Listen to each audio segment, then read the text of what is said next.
അസ്സലാമു അലൈക്കും വറഹ്മത്തുള്ളാഹി വബറകാതുഹു. അൽഹംദുലില്ലാഹി വഹദ വസ്സലാത്തു വസ്സലാമു അലാ മൻ ലാ നബിയ്യ ബഅദഹു വഅലാ ആലിഹി വസഹ്ബിഹി അജ്മഈൻ അമ്മാ ബഅദ്. പ്രിയ സുഹൃത്തുക്കളെ, തഹജ്ജുദ് നിസ്കരിച്ചാലുള്ള 5 നേട്ടങ്ങൾ മുത്തുനബി സ്വല്ലല്ലാഹു അലൈഹി വസല്ലമ തങ്ങൾ നമുക്ക് പഠിപ്പിച്ചു തരികയാണ്. ഒന്നാമത്തെ നേട്ടം, അലൈക്കും ബിഖിയാമിൽ ലൈലി ഫഇന്നഹു ദഅബു സ്വാലിഹീന ഖബ്ലക്കും.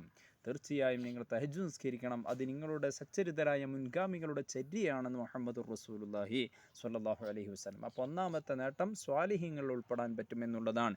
രണ്ടാമതായി അവിടുന്ന് നമുക്ക് പഠിപ്പിച്ചു തരുന്നത് ഖുർബത്തുൻ ഇലല്ലാഹി തആല, സർവവും സൃഷ്ടിച്ച് പരിപാലിക്കുന്ന ജഗനിയന്താവായ അള്ളാഹുവിലേക്ക് അടുക്കാൻ തഹജ്ജുദ് ഒരു കാരണമാണ്. അപ്പോൾ തഹജ്ജുദ് നിസ്കരിച്ചാൽ അള്ളാഹുവിൻ്റെ അടുപ്പം നമുക്ക് കരസ്ഥമാക്കാൻ കഴിയും. മൂന്നാമത്തെ നേട്ടമായി മുത്തുനബി സ്വല്ലല്ലാഹു അലൈഹി വസല്ലം നമുക്ക് പഠിപ്പിച്ചു തരുന്നത് വമൻഹാത്തുൽ ഇസ്മി, തെറ്റുകളെ തൊട്ട് തഹജ്ജുദ് നിസ്കാരം അത് നിസ്കരിക്കുന്നവനെ തടയുമെന്നുള്ളതാണ്.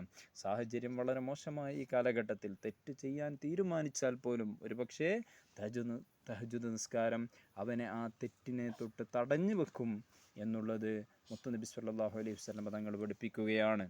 അടുത്തത് നാലാമതായി നമുക്ക് പഠിപ്പിക്കുന്നത് മഗ്ഫിറത്തുൽ ലിസ്സയ്യിആതി, അഥവാ ചെറുദോഷങ്ങളൊക്കെ അള്ളാഹു നമുക്ക് പുറത്തു തരും എന്നുള്ളതാണ്.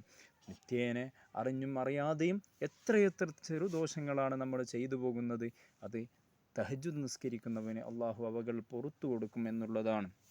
അഞ്ചാമതായി അള്ളാഹുവിൻ്റെ ഹബീബ് നമുക്ക് പഠിപ്പിച്ചു തരുന്നത് മതറദത്തുൽ ലിദ്ദാഇ അനിൽ ജസദി,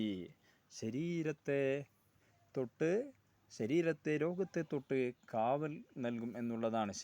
നമ്മുടെ ശരീരത്തിന് രോഗങ്ങൾ വ്യാപകമായ ഈ കാലഘട്ടത്തിൽ ആ ശരീരത്തെ രോഗങ്ങളെ തൊട്ട് സംരക്ഷിക്കും തഹജ്ജുദ് നിസ്കാരം എന്നുള്ളതാണ് മുത്തുനബി സ്വല്ലല്ലാഹു അലൈഹി വസല്ലം തങ്ങൾ നമുക്ക് പഠിപ്പിച്ചു തരുന്നത്. ഭക്ഷണമൊക്കെയും മാലിന്യമായ കെമിക്കൽ നിറഞ്ഞ ഈ കാലഘട്ടത്തിൽ, രോഗം വ്യാപകമായി കൊണ്ടിരിക്കുന്ന ഈ കാലഘട്ടത്തിൽ അതിൽ നിന്ന് സംരക്ഷണം ലഭിക്കാൻ തഹജ്ജുദ് നിസ്കരിക്കുക. ഈ 5 നേട്ടങ്ങളും നേടിയെടുക്കാൻ സർവശക്തൻ നമുക്കും നാമുമായി ബന്ധമുള്ള സർവ്വ മുഅ്മിനീങ്ങൾക്കും സൗഭാഗ്യം നൽകട്ടെ എന്ന് മാത്രം ആശംസിച്ചുകൊണ്ട് അസ്സലാമു അലൈക്കും വറഹ്മത്തുള്ളാഹി വബറകാതുഹു.